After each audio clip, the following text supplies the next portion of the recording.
अध्याय 11 क्षेत्र मिति को आगे बढ़ाते हुए कुछ चीजें हम फिर से नोट कर लेते हैं और इनका बार बार हमें इस्तेमाल करना पड़ेगा। जैसे आयतन, आयतन क्या होता है?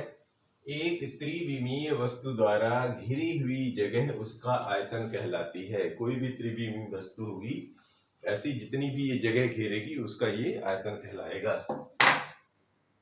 अभी इसमें घनाभ का आयतन, जैसे यही घनाभ था, तो अगर हमें इसका घनाभ का आयतन ज्ञात करना है तो क्या करना पड़ता है? जो ये आधार होता है इसका क्षेत्रफल निकाल लें और इस ऊंचाई का गुणा कर दें तो वो हमारा आयतन निकाल आता है।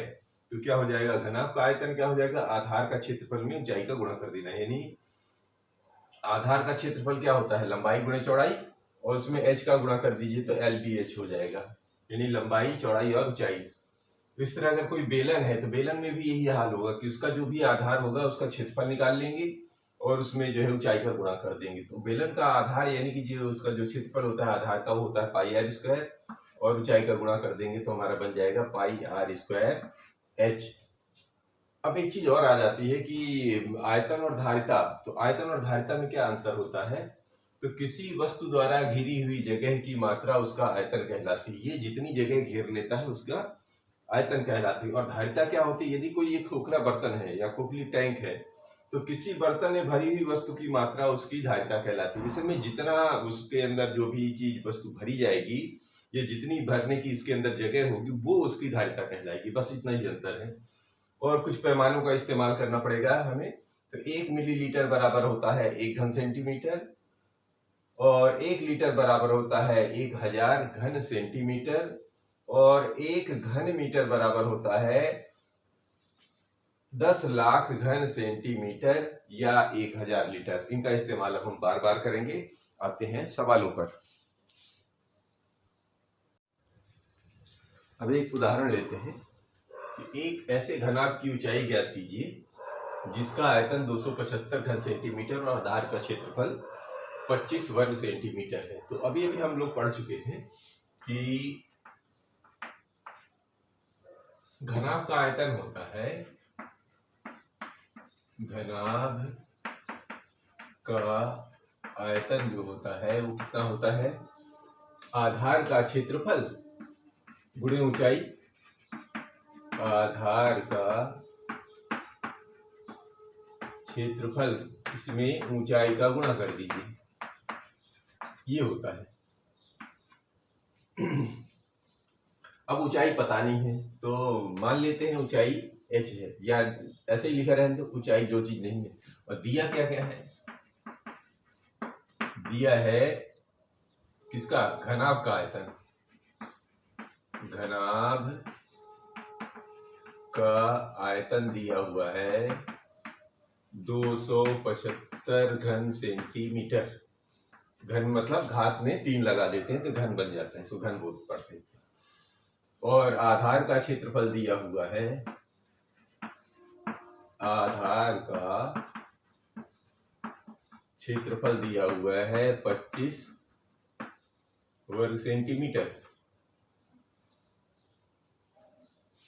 अब इसको ज्ञात करना है तो इसको रख दीजिए इसमें, तो ये हो जाएगा 275 बराबर 25 गुणे ऊंचाई, ये हमने रख दिया। तो अब ऊंचाई चाहिए तो इसमें इसका भाग दे दीजिए।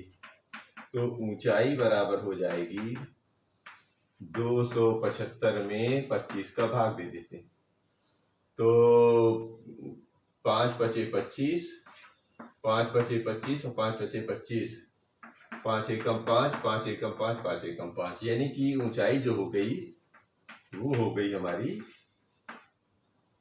11, और क्या हमें दिया हुआ सेंटीमीटर में, तो ये हमारी सेंटीमीटर में ऊंचाई निकल आती है। अब लेते हैं अगला उदाहरण। अब इस उदाहरण को लेते हैं कि एक घनाभाकार गोदाम जिसकी माप 60 मीटर, 40 मीटर और 30 मीटर के है, माप के हैं, के अंदर कितने घनाभाकार डिब्बे रखे जा सकते हैं यदि एक डिब्बे का आयतन 0.8 घन सेंटीमीटर है। देखिए इस तरह के जब सवाल होते हैं तो उसमें ज्यादा कुछ दिक्कत नहीं आती।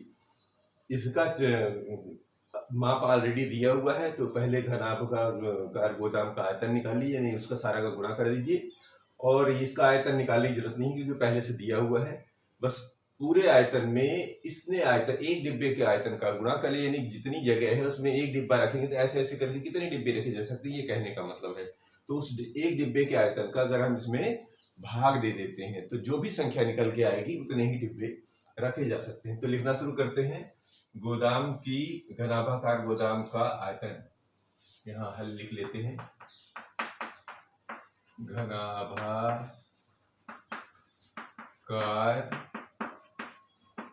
गोदाम का आयतन, आयतन ऑलरेडी जो दिया हुआ है उसको लिख लीजिए, उसको आपस में गुणा कर दीजिए। तो 60 मीटर गुणे 40 मीटर गुणे 30 मीटर, तो जो चालू करी 6 को 24 तेई 72 और 1 2 3 और ये मीटर 3 है तो घन मीटर हो गया। ठीक है, और डिब्बे का आयतन निकालने की जरूरत नहीं है, ऑलरेडी पहले से दिया हुआ है। डिब्बे का आयतन, डिब्बे का आयतन ये पहले से दिया हुआ है हमारे पास, ये है 0.8 घन सेंटीमीटर दिया हुआ है। तो कितने रखे जा सकते हैं, तो गोदाम में रखे जा सकने वाले डिब्बों की संख्या, तो गोदाम में रखे जा सकने वाले डिब्बों की संख्या, उसके लिए क्या करना पड़ता है, गोदाम के आयतन में डिब्बे का आयतन का भाग दे दीजिए। तो लिखेंगे गोदाम का आयतन बटे एक डिब्बे का आयतन, एक डिब्बे का आयतन, इससे हमारी संख्या निकल आती है। तो रख दीजिए, तो ये हो जाएगा 72,000 में से 0.8 का भाग दे देते हैं। तो ये दशमलव हटाने के लिए यहाँ पर एक काम करें, ये 72,000 जो है इसमें 10 का ऊपर गुणा कर दीजिए, तो इससे क्या होगा, ये 8 है का दशमलव खत्म हो जाएगा। काट दीजिए, 8 एकम 8, 8 नाम 72 और 1 2 3, इसका मतलब हो गया 9,000 में से 1 10 का गुणा हो जाएगा तो हो जाएगा 90,000, 4 शून्य लग जाएंगे। इतने डिब्बे रखे जा सकते हैं, इतने डिब्बे रखे जा सकते हैं, ये इसकी संख्या आ गई। बस समझ पा रहे हैं। देते हैं अगला सवाल। ये अगला उदाहरण लेते हैं कि एक 14 सेंटीमीटर चौड़ाई वाले एक आयताकार कागज को चौड़ाई के अनुदिश मोड़कर 20 सेंटीमीटर त्रिज्या वाला एक बेलन बनाया जाता है। बेलन का आयतन ज्ञात करिए। तो 14 सेंटीमीटर चौड़ाई दी है और को पहले मोड़ना है, फिर उसका मोड़कर 20 सेंटीमीटर त्रिज्या वाला बेलन बनाया। चल देखते हैं। तो ये 14 सेंटीमीटर ये मान लीजिए हैं चौड़ाई,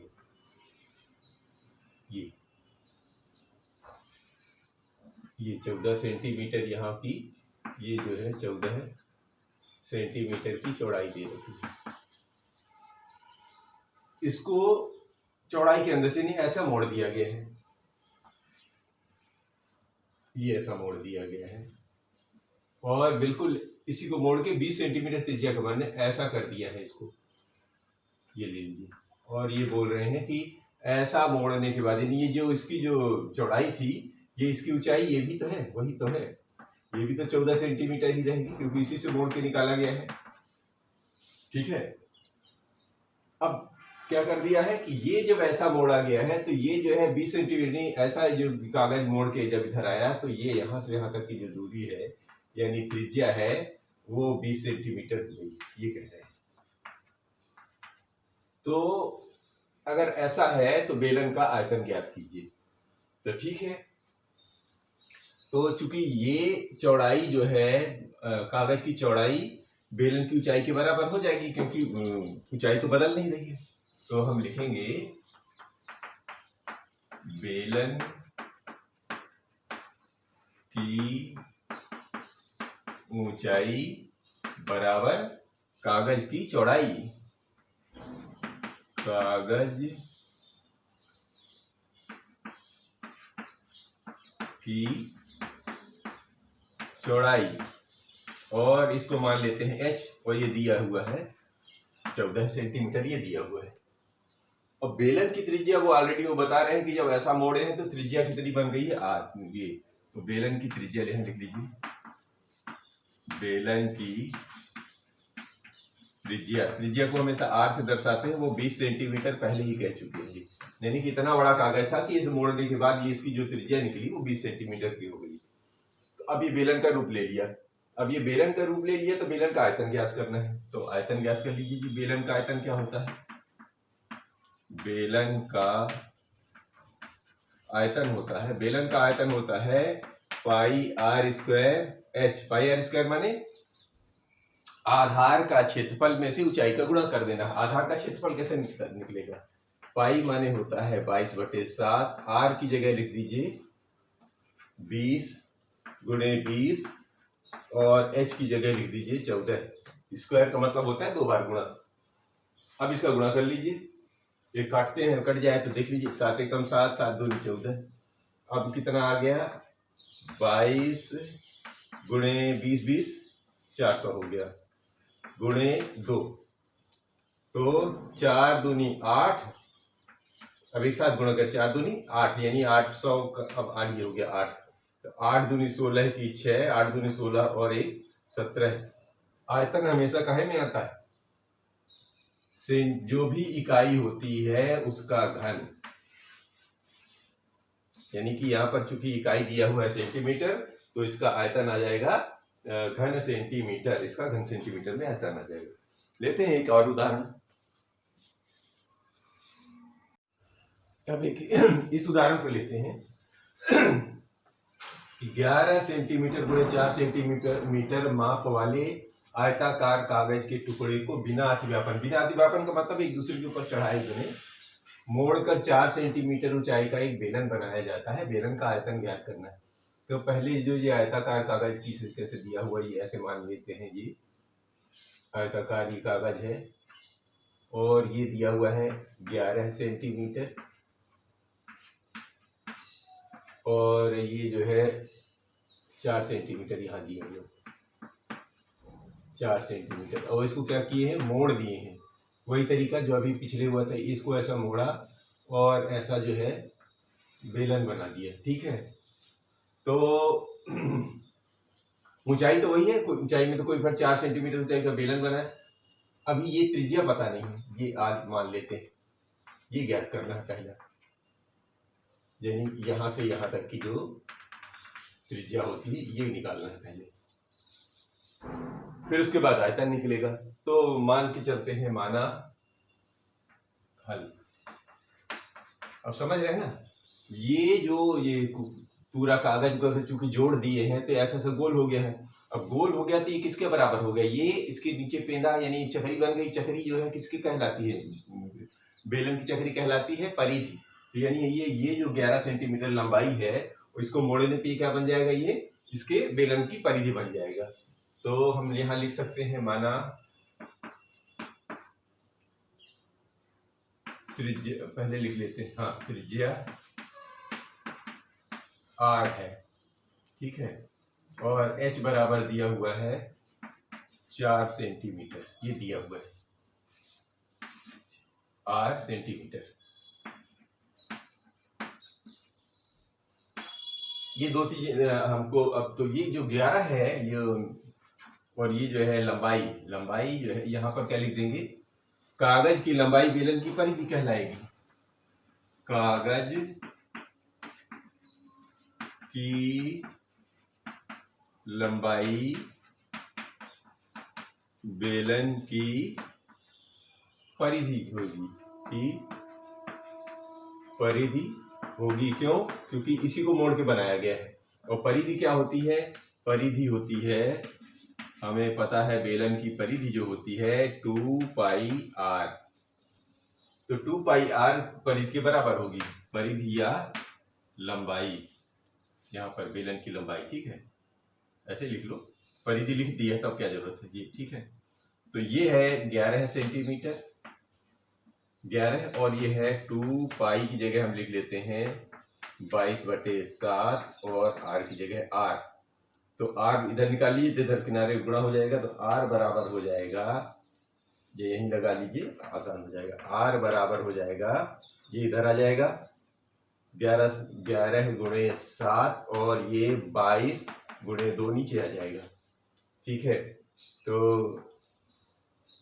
11 एकम 11, 11 दूनी 22, अर्थात r बराबर 7/4 सेंटीमीटर। ये तो इसकी त्रिज्या निकल आई, यानी ये त्रिज्या निकल आई है। अब आयतन ज्ञात कर लीजिए। तो बेलन का आयतन होता है, बेलन का आयतन होता है पाई r स्क्वायर h। बेलन का आयतन कितना होता है? पाई r स्क्वायर h। तो हमको क्या करना है, रख दीजिए, मान रख दीजिए। अब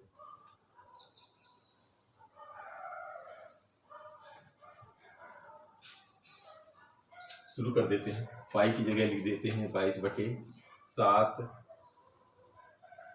गुणे r स्क्वायर यानी 7/4, 7/4 और h कितना है देख लीजिए,